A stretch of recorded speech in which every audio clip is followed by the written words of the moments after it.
Hello everyone, it's Pam here with Tattered Paper and Lace, and we are back today for week 21 of the Margarete Miller 52-week collage challenge.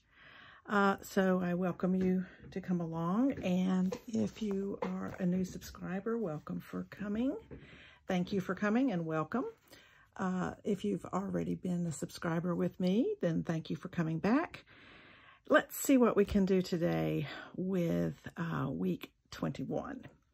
So what we need today is something with wings, a math symbol, something silver, something that came in the mail, a black and white photo, and something torn. I have all of those things today. And what I came up with, what automatically came to my mind, that is something that came in the mail, was what prompted me to do this particular collage. So I have an envelope. It's just the front. I cut off just the front of the envelope, and it is from 1950, and it is to a Mrs. Gertrude Adkins in Waterbury, Connecticut. So what this is, here is my black and white photo, and he goes there. Then I have this check, which is earlier, but we're just going to ignore the fact that it's earlier than 1950. But it is got the math symbol because there is a dollar sign on there. I'm calling that the math symbol. And that goes in there.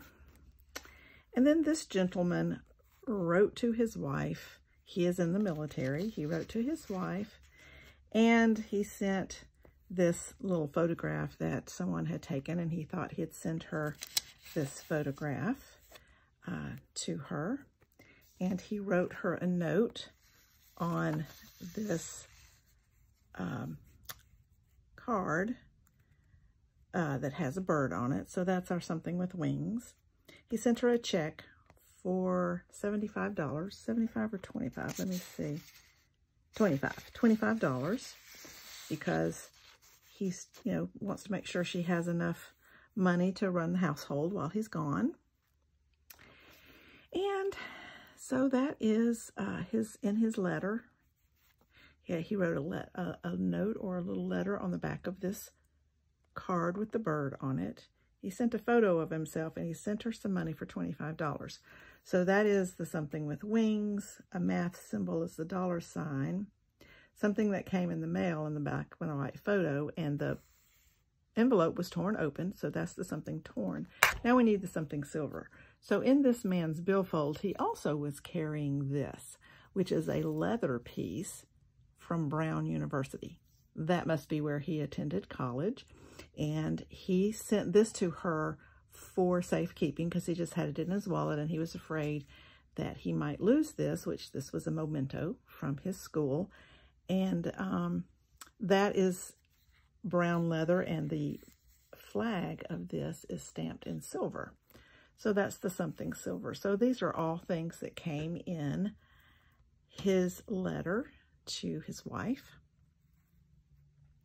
And that is going to be my collage today. Now, it's a little plain, especially down here where the envelope is.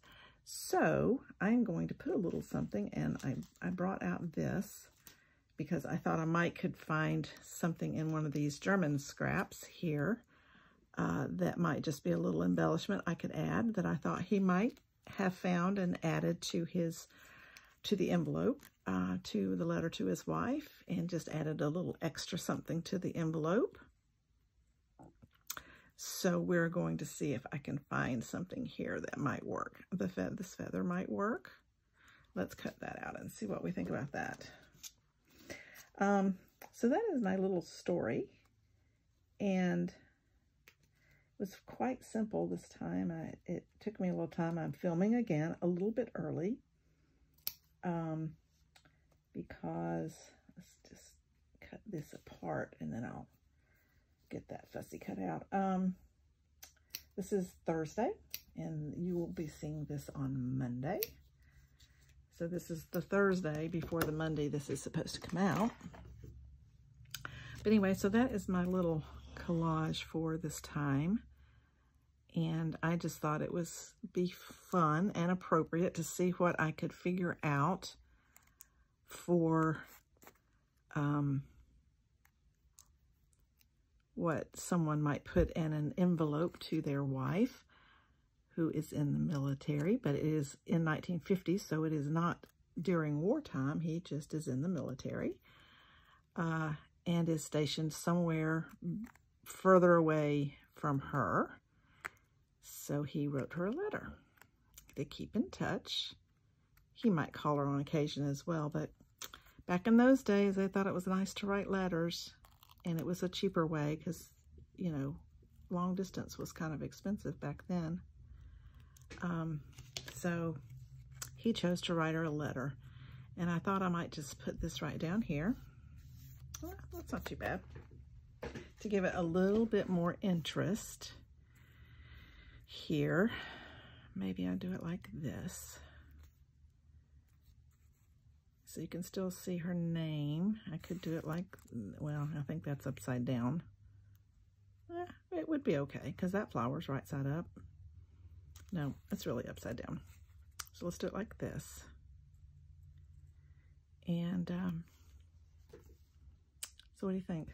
Is that good enough? I don't know if I like that one or not. I need one that I would like to have one, and I don't know if there's one in here. It kind of wraps around a little more. Like maybe this one. Yes, I think the direction this one goes in is better. Let's try this one.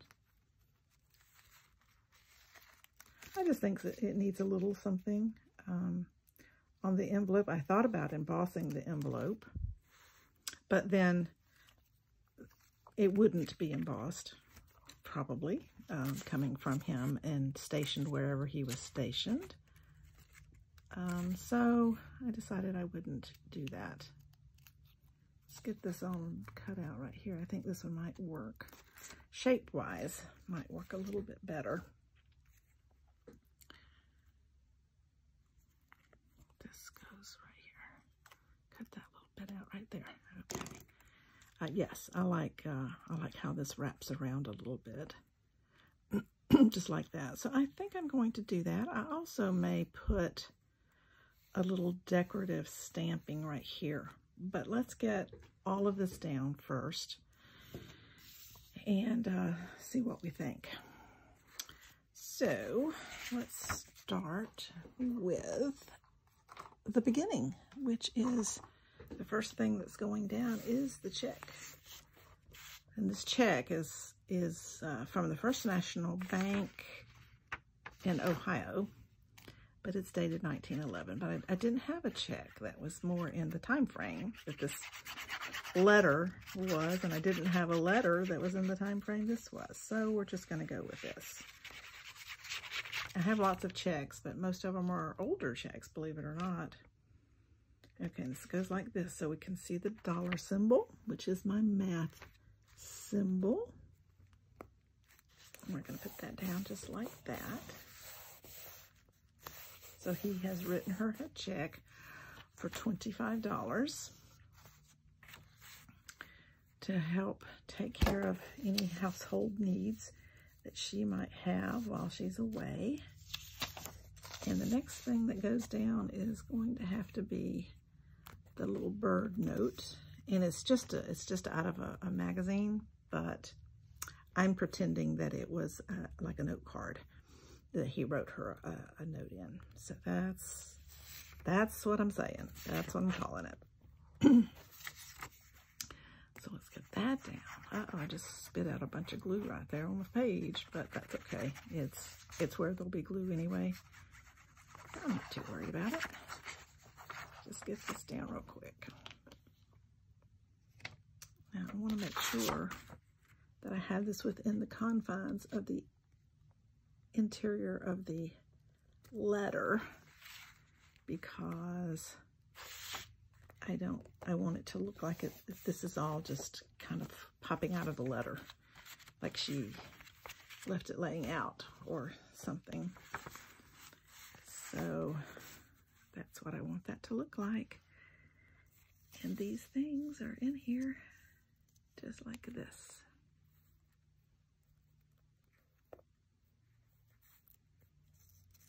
Put that a little bit like that. I'm gonna make this be so I don't have to worry if I have it in the right place or not, because that is the right place. Well, sort of in the right place. Let's move it, let's shift it just a tad. This is from Reminisce or Good Old Days magazine. I'm not sure which it came from, because I just cut out a bunch of them and I put them in folders from the time frame that the identification on the magazine said it was, like in the 40s or the 50s or the whenever it might have been. So I can go to a folder and pick out, you know, for the time frame that I might be looking for something, and I can pick out a photo to go with whatever I'm doing. So I have picked out this gentleman. Now you can see, you might can't see the ink. I mean, the glue shows through a little bit, but I'm not too worried about that. So, oh, I know what I am going to do. I'm going to ink around this. I forgot about that. I didn't want to ink around the pictures and things, but I do want to ink around the envelope so that hopefully it will show up a little bit more. And this is trade burlap that I'm using to ink around. Make it look a little bit aged. I thought about crumpling it too to make it look a little bit like it had been, like it had traveled some distance to get to where it was going. Because there's no return address. I think it was on the back flap when I took the back off, but I'm not concerned about knowing where it came from exactly, so maybe I will just crumple it a little bit and ink my crumples. I'll give it a little bit more character, maybe. Ink all the little cracks and crevices a little bit. Just give it a little bit more character. Yes, that looks good. Okay, but the envelope took all of the abuse, so the contents inside stayed pretty nicely. Now, the picture and the card would have fit in here beautifully. The check would have been folded, and his little memento that he's sending to his wife for safekeeping would have been in there and would have been quite fine. This is a little bit thick. I could not come up with anything else for silver, so I did this. And it is from, this is a vintage German scrap, and then the this little leather thing from Brown University is from the early 1900s as well. It is, yeah, I bought it in a lot of cigarette silks and flannels, which are kind of like it's like the cards. It was given as a promotional from the tobacco companies, but they were flannel pieces that had, it might have had, oh, where'd that red come from? It might have had flowers on it. Ones I have flags on it with floral and music notes. So this came from that little batch of things, and there were several little ribbons and these little leather pieces that came from that batch. I don't really know what these were for per se, but okay. So do I want to put it? See, I kind of want it to be in this corner, but it just isn't going to. I don't want to really cover up the address, because you wouldn't have covered up the address if you were actually attaching it to the envelope for mailing. Let's put this in, And then we'll go over the prompts again to make sure everything is here as I thought it was. Okay, and then this is our silver piece. Put that right here. Just like that. Okay. So it's going to make that just be a little bit thicker. I would rather not have that, but it is what it is. Okay, and then I'm going to put this piece down here. Like that. I am going to do that. But then I thought I might also do a little bit of stamping. Just, you know, it just needs a little something. Something. Yeah, my glue don't want to come out. There we go. Okay. Spread that out a little bit. It's kind of thick. When it came out, it started coming out really well. Okay, so I'm going to stick this like this.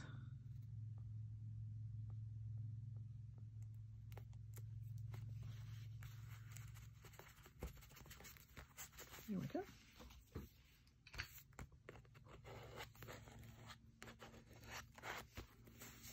No bubbles in there, so we have, and then I thought, let me see what I have. I think I have, I may not have it out. I didn't get this out because I wasn't sure I was going to do this. But I mean, even this is just, they wouldn't be colored. It's just little squares and a line. I just thought, you know, I might stick that down here at the bottom. I think that'll work. Let's do that. It just needs a little something. You know, I don't really know what color do I want to use. I don't know. I have lots of colors down here. Those are all too dark, I think. Those are all too dark. I just want to be, I know, I think I'll do it with this gray. It's archival ink in Hickory Smoke. We'll try that. Because I don't want it to be really stand out. I just want it to have a little something. And I hope I can get it kind of straight because I think it'll look better if it's kind of straight. So I'm going to put it right over here. And I'm not sure I got that straight, but that's okay. There we go. Yeah, I like that. I like that. I could do it up here too. That's kind of like a, I would need to put a little piece of paper underneath. I could do the back of this. We need to put a little piece of paper underneath here because it wouldn't go all the way. Or, I just wipe this off here, and I just don't put anything on the, I think I did accidentally put something on the front of that. And I'm going to put it right here, but I'm going to make it not be any further than I want it to be. So we're going to put it right here. Okay, here we go. That's good. Now, it gives it a little something, a little extra something. Okay. I was actually thinking of something a little more decorative, but I didn't go searching for that first. So I didn't really have anything handy, but that'll work right there. I like that. I think that'll work. Okay, so let's go over the prompts. Something with wings is this hummingbird on this quote-unquote card that this gentleman has written to his wife, Gertrude. A math symbol is in the check that he wrote her for $25 because there is a $sign here. I'm calling that the math symbol. Something silver is his souvenir leather something That's from Brown University, where he went to school. And this flag on this is in silver. Something that came in the mail. Well, all of this came in the mail to his wife, but the envelope specifically. A black and white photo is a photo he sent of himself to his wife. And then something tore, the envelope was torn open to get inside it when she received it. So I got some glue on that right there. Okay, that is my collage for this week. I don't have the pieces, although I may just go ahead and use this as part of what goes over here this time, since I've already cut it out. I may put it there or down here. I think I'm going to put some stamps up there. So I'm going to do this down here or here, or I don't know, may not use it at all. But I don't have plans for that yet. But this is my collage for the Margarete Miller Weekly Challenge. This is number 21. If you go to hashtag 2024CW21, you can see others who have done the collages, this particular collage. And if you from 1 to whatever day we're on, week we're on, which is 21, you can see all the collages that other people have done for this challenge. So I appreciate you coming. Thank you so very much. I appreciate all of you who come and watch, and I appreciate all of your comments. Let me know what you think about this one as well, and we will see you in the next video. Thanks for watching. Bye.